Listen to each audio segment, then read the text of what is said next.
Hi, I'm Kelly Thomas. Welcome to Ingenious Baby. Every week I'll interview leading experts to help you help your child reach their full potential so that your child can become all that they were born to be.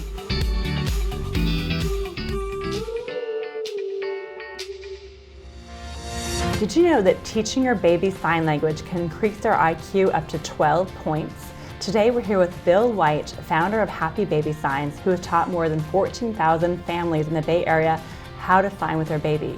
He'll teach us the best signs to start with, give us tips for signing success, and talk about the benefits of signing with your baby or toddler. Bill, thank you so much for being here. Thank you so much, Kelly. This is a wonderful opportunity. Yes. Tell us, what exactly is baby sign language? Is it different from American Sign Language? Years ago, they started signing with babies, and there were programs where they made up their signs. They had nothing to do with American Sign Language, which is the language of the deaf. Nowadays, more and more people are getting into having their programs be American Sign Language. Why is it called Baby Sign Language, and why don't they just call it ASL? It is called Baby Sign Language because it's a program geared for babies, but all the vocabulary we pull out of the American Sign Language dictionaries. Things like sweet potatoes and apples and airplane and car and all those little things. And it just sort of packages it. And that's, I guess, nowadays what Baby Sign Language is. It's just packaging the vocabulary that's important to a child. Who came up with this idea of signing to your baby? Years ago, they noticed that babies that were hearing babies that are born to a deaf mom and dad often have different speech acquisition levels, okay? So their speech acquisition was a little faster than babies that were born to hearing parents. Also, babies that are born to deaf parents that are signing, they start to sign at like 8, 9, 10 months old. That's talking. The brain doesn't care whether you're speaking English, Russian, sign language. Just give me something that gets me what I want. So here are these babies that are born to a deaf family that are communicating at 10, 11, 12 months old, saying, I want to go outside, I'd like some more milk, where's daddy? And babies that are hearing babies that are just immersed in a verbal world. The brain can process language at a very early age, like I said, 6, 7, 8, 9 months old. They're starting to connect words with the world around them. However, at 6, 7, 8 months old, they've got their gross motor skills, but they don't have their fine motor skills, which is to get the lips and tongue and mouth to be able to say, I'd like some more water, please. It's like, But if they can sign water with the letter W, now we've got the gross motor skills, and then you've got a baby trying to go to sleep here, and why don't you go to sleep? We tried some water, we tried some sweet potatoes, we tried to breastfeed, and the baby's shouting applesauce. You know, I want some applesauce. But if the baby can sign apples, instead of the stink face from mommy, they get the happy face going, oh, you'd like some applesauce. There's no frustration, and the baby knows that my mommy and daddy not only hear me, but my mommy and daddy understand me and value what I have to say. So when they sign, we understand it, and it makes things go so much smoother. So the gross motor skills come before the fine motor skills. I read also IQ can be increased by learning sign language. How can you talk about research based Absolutely. on that?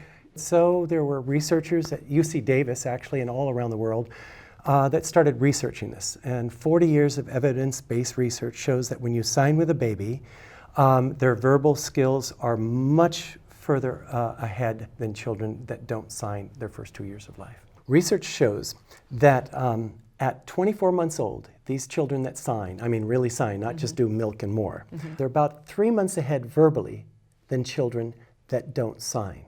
Now 3 months is not a lot of time for you and me, but 3 months to a 24-month-old that's speaking like a 27-month-old, that's way crazy advanced. On average, these kids have about 50 more spoken words than children that don't sign. And at 36 months old, they're no longer 3 months ahead. They're now 11 months ahead. Even though they're not signing, they're still accelerating faster verbally than children that don't sign. Because they have so many more words already. Exactly. And again, the brain doesn't care whether it's Russian, English, or signs. But if you've got signs, you can start to use the signs at 8, 9, 10, 11, 12 months old, and that accelerates the verbal sector of the brain. So what is the best age to start with your baby with sign language? Well, people will read that 6 months is a great time. That's the golden age where their memory is really solid. They have a sense of permanence, where if you take something away, they know it was here just a second ago, but where did it go? 6 months is also a time where their motor skills are at a level where they can do motions that won't be misread as a random motion. Like at 3 weeks, they're like moving their hands. What's that? I don't know. But at 6 months old, they might be doing this, which might be the sign for more. Okay. However, that said, my experience of doing this for 15 years is start now. And people say, you don't know how old my baby is. I go, just start now. They're 3 weeks old. Start now. Because here's a couple reasons. Number one, when the baby's 6 months old, going, okay, bring it on, my brain's ready, and you're going to go, oh, let's sign up for a baby sign language class someplace. The baby's going, I have something to tell you now. If you can get a head start, you can get ahead of their curve. And so if you only know the sign for milk when they're 6 months old because you read it in a book someplace, but if you can get into a course and get early a head start, you'll be that much ahead of the game. Plus, many moms go back to work when they're 4 months old. I mean, when the baby's 4 months old. Right. And they miss the window completely. And they say, you know what, we were going to do that baby sign language thing, and we just never got around to it. But now my son is like 15 years old, and you know, I heard it was a good thing to do. And so we want to grab it. Plus, here's the big thing. The younger the baby is, the easier it is for you to pay attention in class. If you've got a little 4-month-old or a 5-month-old, they're asleep, they're nursing, they're in la la land. So it's more about educating the parents at Exactly. that point. And so the baby is just kind of there. They're a fashion accessory. Okay. They're asleep, they're nursing. We, at many classes, they say babies are welcome, but they're not even required to be there. Okay. So many of the classes nowadays are high-powered, but fun American Sign Language classes for grown-ups. The biggest mistake I think parents can do is they'll say, you know what, we did it for 4 or 5 months and it didn't work, so we stopped. It's all working. When you start at 6, 7, 8 months old, you'll start to see your first signs at around 8 or 9 or 10 months old. Every baby is different. Some roll over earlier than others. Some potty train late. Some don't walk till they're 15 months old and they turn out to be great track stars in the Olympics later on in life. Yeah, everybody has their own agenda. When you start signing at 6, 7, 8 months old or earlier, you won't see anything till about 8 or 9 months old. Everything. It's all going in. Receptive language comes before expressive language. And that's for sign language and for verbal language too. They understand if you say, oh, there's the kitty, they'll look at the kitty. You didn't point at the kitty, they know what the kitty is. They understand English. They just can't speak English where you can understand them. They'll try, Right, yeah. ba. You know, at 6 months old, they've got their consonants. They'll go ba, ba, or t, t, ka. Right. Ba.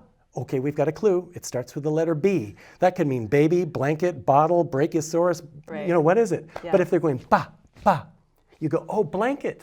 Right. So combining what they're trying to say and with the signs, they get you to say the things that they can't say it, and they're listening. They learn language by listening with their ears and their eyes. So you said that the biggest mistake parents make, and that's that they quit too early. Basically. You gotta have faith. Keep doing it. Yeah. And the younger they are, the more faith you have to have. Because if you start at 4 or 5 months old, you won't see anything for a few months. If you start at 8, 9, 10, 11 months old, you might see the signs come back to you. Now here's a timeline. It starts slowly. Their first sign is maybe milk or more. And I hear so many parents, they go, all he does is more. And he uses it for everything. Yeah. That's normal. That's called overgeneralized speech. It happens in sign language. It happens in English. Their first word in English might be kitty. And they walk around the house going, kitty, kitty, kitty, kitty. Daddy walks in and they want to say daddy. And they go, kitty. And you don't even have a cat. Right. They're just excited they've got a word. Right. So in sign language, for example, if they do milk, they do milk when they want milk. And they do milk when they want mommy. Same difference. Or they want daddy, or they want to go outside. They've learned that this gets them something. Learning language is a process. So if you just keep speaking Japanese to them, they'll learn Japanese. If you keep signing, they'll go, oh, this is milk, and that is mommy. So they just need you keep talking. And the more signing you do, the better off they're going to be. And don't just sign with the baby, sign with each other. Yeah. If they see you signing to each other, they figure this is how people communicate on planet Earth. And they'll just pick it up like that. They don't think sign language is anything special at all. They're programmed to learn language. But what are the the top signs to start with? Start out with milk, more, all done. All done is like you're brushing something away, all finished. And when you sign all done or finished, immediately take them out of the high chair. Right. So they know what you're talking about. Right. Finished is an abstract concept. I mean, you can point at the flowers and sign flower and show them the flowers. Association is a big part of learning language, whether it's English or sign language or whatever. And they're just picking up. They're listening with their eyes, they're watching you, they're listening with their ears, and they're watching what's going on. But all done is kind of a weird concept. Like if you're signing change, change. If you say we're going to change your diaper and come back 5 minutes later and do it, you're going to miss it. Right. It's like timing is important when you're learning language and in stand-up comedy. You got to get the timing just right or they fall on your face. So as you're changing the diaper, that's what you're doing. So milk is a good one. Change the diaper when you're changing the diaper. Okay, and all done. Water is a good one. The letter W for water. Juice, if they're on apple juice, apple sauce. Okay, that's the sign. You put the knuckle in the apple of your cheek and you twist it. So what about strategies for success? I mean, is there any tips that you can give to someone who's learning sign language? There's a lot of sleep-deprived moms, there's a lot of busy moms. Like, where do you find the time to actually be successful at this? Start out easy on yourself, and some of the tips you can do are sign with the baby and be patient. Sign, be mindful of the way you sign. Like the sign for water. It's the W, okay? If you sign little wimpy signs like, what do you want to drink? What do you want to drink? Quick little things like that, your baby will understand you. The deaf community will understand. I'll understand you. Yeah, even if it's not. Yeah, but then when the baby starts to sign back yeah. to you, you won't understand them if you've been doing wimpy little signs. So one of the key things I can say is speak clearly. I had one dad say, my son is doing this. What's that? I go, that's the sign for water. And he said, I thought the sign for water was the W, tapping your chin. I go, yes, if your son, who's 11 months old, has the perfect fine motor skills to do the perfect W and tap his chin twice, he'll probably do this with his fine motor skills. Father, could you get me a glass of water, please? They don't have fine motor skills, so they got to catch up with their fine motor skills, okay? So the better you do it, the better they can see it, and you can touch guide their hands too. That's a wonderful way to teach them. You hold them in your lap and you take their little hands and say, can you sign more? That's called hand-on-hand learning. If they let you do it, go for it. If they pull away, then don't do it. You know, you want to make learning sign language a fun activity, not a chore. Right. You've been doing this for over 15 years. So do you have any anecdotes about kids that have learned sign language and as a result, maybe they're reading earlier or talking super early? Absolutely. Anecdotally, I mean, you talk to any preschool teacher nowadays, and they can spot the kids that had sign language their first 2 years of life. You've got a 3.5-year-old, their vocabulary is much, much higher. And their level of emotional stability is different. Because when a baby goes through those first 2 years of life, knowing that my mommy values what I have to say and understands me, I think it changes their self-esteem when they're 37 years old. Because what happens those first 2 years of life has an effect on a person. If every time you had something to say and no one ever listens to Kelly, it would come out in therapy. I'm not understood, doctor, nobody understands me, but if I say, Kelly, I totally understand you, and I agree, that happened to me the other day. When we connect like that, it makes you feel good about yourself. So you see this, and I've seen it because I see these kids come back, now they're 3 years old, 4 years old, and the parents are raving about how the child is so verbal and so happy, and the emotional stability is changed those first 2 years. And you can't redo the first 2 years of life. No. Once it's over, it's over. It all comes out in therapy 30 years later, and I hope it wasn't full of frustration, This baby that's crying for applesauce is frustrated, and mommy's frustrated too. Right, I agree. So any resources or books or websites that you can recommend for people to get more information on how to sign with their baby? Yeah, I would say YouTube's got lots of information.